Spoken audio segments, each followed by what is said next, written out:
current state of our political discourse.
David Bossie's also the Citizens United guy, by the way.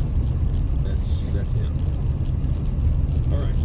Headline on Arkansas Online, the Arkansas Democrat Gazette. Hunter Field has talked about the pre-file. Right now, folks, we're leading up into the General Assembly session. That's going to start in January the 14th, I believe. And so there's all these this pre-filing process. So far, according to the Gazette, 16 bills have been pre-filed. Kind of gives you a little bit of a direction to see, okay, what are some of these ideas? What are some ideas that people have? What do they want to get passed in the next session? Well, lo and behold, there's already 3 potential ballot measures on the agenda. Now, the legislature can only put 3 ballot measures on, every election cycle. So it's always a big deal as to which one is going to, get the nod. One of the ones that they want to do is they want to get rid of the biennial fiscal session. And there's extensive research on this as to why we have a fiscal session to begin with. We didn't always have one, but it got put on the ballot to give us one. Surprisingly, it passed. People didn't think it would, but it did. But the budgeting process actually continued just like it went on before, which was more of a elitist, behind closed doors manipulation of, it wasn't. The idea of a fiscal session was to give lawmakers who are elected by their, constituents more power, more authority when it comes to the budgetary process, right? And that's what it was designed to do. But it didn't, because the old guard just didn't want to stop budgeting the way they currently do. And so now people are sitting here thinking, why do we have a fiscal session again? Because it's kind of a lot of waste of time. And so you have people now saying, we need to go back to the way things were and quit wasting the time. And, you stop. Now, I actually think a fiscal session, is a good thing if it empowers our elected representatives, if it is used the way it was intended to be used. But for more on that, if you want to research that, if you'll go to conduitforaction.org and you'll search in the search bar there, fiscal session, you'll get a wealth of information about the history that I was just telling you about. So that's one thing that they're thinking about doing. The 92nd General Assembly will convene on January 14th. There's similar Senate and House joint resolutions have been filed to put on the 2020 general election ballot the proposed constitutional amendments to do away with the fiscal sessions that take place every year, or every even-numbered year. The sessions began in 2010 when voters approved a ballot measure referred by the legislature. Then you have Representative Charles Blake. He filed a bill that would require the automatic registration of voters in Arkansas whenever an eligible voter interacts with the state Office of Driver Services. unless the voter requests otherwise. Okay, so I guess what, you go down to the DMV and you're automatically registered to vote. Okay. Then you have Trent Gardner, Republican from El Dorado. He sponsored a pair of abortion-related bills, according to Hunter. Here, one second, Hunter Field. And what else do we have? Yeah, you know, this article kind of talks a little bit about it. Representative Charlene Fight from Van Buren said she expects a rush of bills to be filed this week because many lawmakers will be in Little Rock. Fight so far has a pre-filed bill to increase the fine for passing a school bus with its lights flashing. And she said she expects to file more legislation before the session opens. So, anyway, that is... Well, we'll keep an eye on it. I mean, we'll let you know. We already know a few things. We know that there's going to be an internet sales tax. We know there's going to be a push for a gas tax increase of some kind. Because some of these things are already caked in to Governor Asa Hutchinson's budget. We're going to reset here. We're going to take a break and then going to go to conduitnews.com, where the headline, Arkansas taxes on the road to becoming the worst in the country. We'll tell you about that story next. Are you an Arkansas small business owner and tired of government making it harder and harder to survive? Conduit News Radio would like to interview you about your company. Tell us what you do and how you do it, and let us highlight your business as the backbone of Arkansas's economy to a statewide audience. Some politicians and bureaucrats may take you for granted, but here at Conduit News Radio, we put small business first. It's the Conduit News Radio Small Business Spotlight. Call us today to schedule your interview. It's free. 870-275-9799. That's 870-275-9799. Russellville-based firearms manufacturer Omega are making clones of the most notable German firearms in the world. These delayed rubber-lock firearms have been and are currently used by law enforcement and military worldwide. At Omega, they manufacture their guns right here in Arkansas and produce the best reproduction in the marketplace that comes with a complete 5-year warranty. At Omega, they take firearm manufacturing seriously and offer discounts to active and retired law enforcement. Whether you're using Omega firearms to defend the public, defend your family, or for target practice, Omega has your back. For pricing, go to omega-guns.com. That's omega-guns.com. If you're like me, you believe that small business is the heart of Arkansas's economic engine, and it should be viewed that way by the politicians in Little Rock. Conduit for Commerce also believes, like you and I believe, policies that achieve less regulation and lower taxation help small business in Arkansas thrive. Other policies like small, constitutionally consistent government and reducing citizen dependency on government keeps it from growing and expanding its influence on our daily lives. Conduit for Commerce works every day to educate the general public and legislators on these important priorities in the name of Arkansas small business. By the way, contributions to Conduit for Commerce are tax deductible. Log on now to conduitforcommerce.org and click on Contact Us on the right side of the page. That's conduitforcommerce.org. Go there now and learn the facts on protecting small business in Arkansas. When you're hiring, some job boards make you sort through tons of the wrong resumes, which makes finding a great candidate like, well, trying to find a needle in a haystack. That's not smart. Then there's the smart way at ZipRecruiter. Unlike other job sites, ZipRecruiter finds great candidates for you. That's why you should try it now for free. Their powerful matching technology scans thousands of resumes to identify people with the right skills, education, and experience, and actively invites them to apply to your job, so you get qualified candidates fast. And while other companies might deliver a lot of hay, ZipRecruiter finds what you're looking for, the needle in the haystack. ZipRecruiter is rated #1 by employers in the U.S. That's based on hiring sites on Trustpilot with over 1,000 reviews. ZipRecruiter, the smartest way to hire. And right now, you can try ZipRecruiter for free. That's right, for free. Just go to ZipRecruiter.com/free. That's ZipRecruiter.com/free. ZipRecruiter.com/free.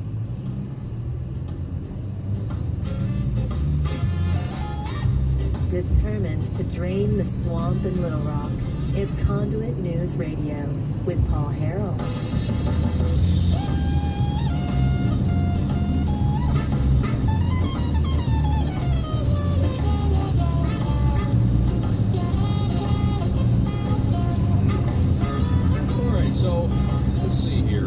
Arkansas taxes, this was out on Friday, on the road to becoming the worst in history. The worst in the country, rather. Let's see here. Arkansas politicians always brag about passing tax cuts. This is a true statement. In fact, every election cycle they brag about how much they've cut taxes. The Arkansas news media routinely echoes the politicians' spin about the tax cuts.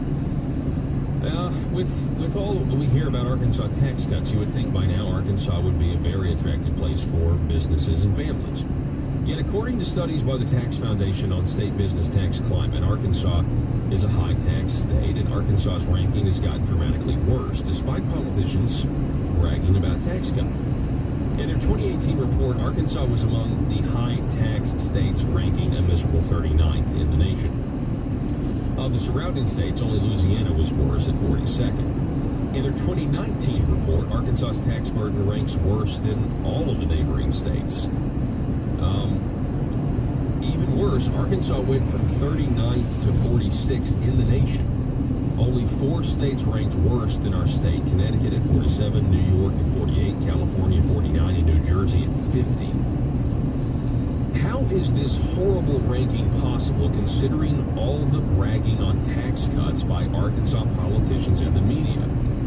The simple but sad answer is every 2 years, Arkansas politicians propose some tax cut, but at the same time, raise taxes, broaden what items are covered by the taxes, increase fees, and continue to grow government. The political spin accentuates the positive and minimizes the negative, it basically says, hey, we want to,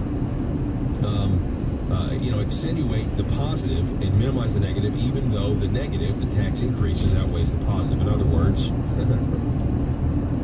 this is written in the story. In other words, they BS us. Looking at the upcoming legislative session in 2019, it appears Arkansas will be continuing down the road to becoming the highest tax state in the nation. It's where we are headed unless your state representative or your senator suddenly become brave enough to stand against the Arkansas establishment and say, no, we'll not raise the tax burden. Now, this is what I was saying last week, folks. I was saying this as much as I could. The only question that matters, if you're a fiscally conservative person, is what the tax burden will be, what it is now and what it will be when all is said and done in 4 months. Is it going to be the same tax burden on the people? Is it going to be less of a tax burden? Is it going to be more of a tax burden? And that is the only measurement here. Not lower this, get the headlines that we're lowering this tax here, but we're going to raise these taxes over here, and will the mainstream media take a generalized view? Does the mainstream media even care about the overall tax burden? So, the story goes on. We're going to run out of time here in just a minute, but while we're hearing much in the press about proposed cuts in the Arkansas income tax rate, that is only part of the picture. First, legislation has already been filed to impose an internet sales tax, which is not a tax on out-of-state sellers, but a tax on Arkansas consumers. Governor Asa Hutchinson is so confident about passing the tax, he presented his budget to a legislative committee based on passage of the internet sales tax. Second, the governor is discussing his ideas to repassing a half-cent sales tax that is scheduled to expire and using the new tax for highways. Third, a substantial increase in gasoline and diesel taxes is still being pushed.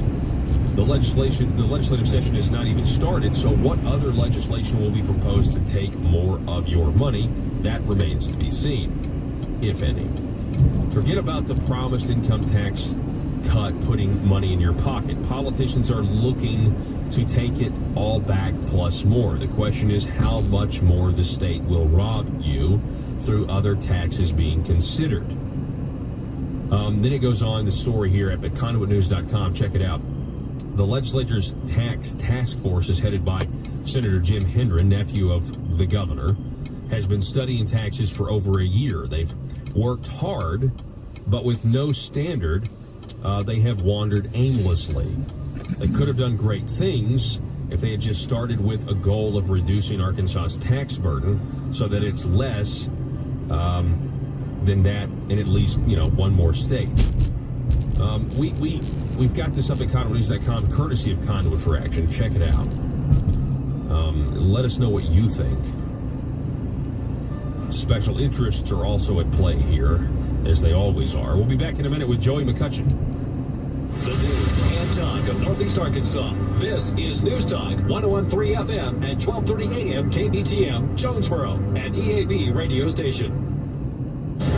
Mission complete. Tariff truce. I'm Michael Toscano. It won't be called Air Force One because he is no longer president. But the big blue and white jet that carried George W. Bush around the world during his presidency today will take him to Washington, D.C. one final time. It will fly under the ID Special Mission 41 in honor of the 41st president, full of family and friends and former staff members accompanying the casket. More on what comes next from correspondent Kaylee Hartung in Houston. There will be a departure ceremony here at Ellington Air Base this morning, and then upon their arrival at Joint Base Andrews, another ceremony to welcome them. Once they get to the Capitol, there will be a ceremony there, and members of the congressional leadership will host it. We're told Vice President Pence among those who will speak there. You may have seen the photo of the yellow Labrador dog by the casket. Kaylee tells us that's Sully, Mr. Bush's service dog, whose work is not over yet. That beautiful photo posted last night of the dog laying in front of his casket with the caption, "Mission complete." That dog's next mission to service veterans at Walter Reed. President Trump tweeting about tariffs with China last night, as we hear from Jerry Bodlander. After returning from Argentina, where he and China's leader agreed to hit the pause button on the trade war between the two countries, President Trump tweeted that China has agreed to, quote, reduce and remove tariffs on cars entering China from the U.S. Right now, those tariffs are 40%. There has been no confirmation from China about that, but news of a truce between China and the U.S. at the G20 summit on tariffs has sent global markets soaring, including stock futures on Wall Street, with big gains now showing across the boards. One child is dead, as many as 40 people, many of them kids, may have been injured, at least 20 hospitalized after a charter bus crashed in Arkansas while carrying a Tennessee youth football team this morning. It happened on I-30 near Benton, about 25 miles southwest of Little Rock. State police say the charter bus was traveling from Texas to Memphis. I'm Michael Toscano. Hey guys, good news. The outrageously expensive Little Blue pill is now generic, which means you can get the prescription medication to treat ED at affordable prices. And Hims makes it extra affordable. Right now, get your first month supply for free. All you pay is just $5 for your medical consultation when you go to forhims.com/date. After that, it's just $30 for a month's supply. Sure beats paying big bucks for just one blue pill, doesn't it? Plus, you won't need an awkward in-person doctor's appointment to get the prescription. Hims has doctors online who can prescribe the medication, and a pharmacy sends it right to your door. It's affordable, private, and incredibly easy. Nobody likes dealing with ED. Now, thanks to Hims, nobody has to. And that's really good news. To get your first order for just $5, you need to go to this exclusive address, forhims.com/date. That's forhims.com/date for your first month for just $5. Forhims.com/date. See website for full details. Not all services through the Hims platform are available in all 50 states. A sense of urgency hangs over a 2-week-long summit that's getting underway in Poland. Steve Kastenbaum reports the goal is to develop